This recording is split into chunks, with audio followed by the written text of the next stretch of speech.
nag-aalok ng interview, hindi ko sila mapagbigyan. That's the whole point.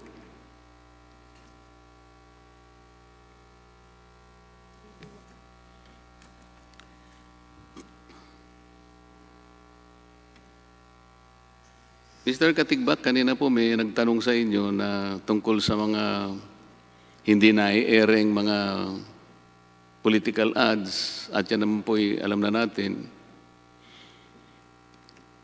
Hindi po ba meron kayong mga tinatawag na media planners? Sila itong humahawak ng lahat ng mga political ads para yun ma-manage natin sa tamang pagkakaayos, sa tamang panahon na hinihingi nila. Kaya nga, meron kayong mga tao eh. This is a function of management. Bakit naman po nung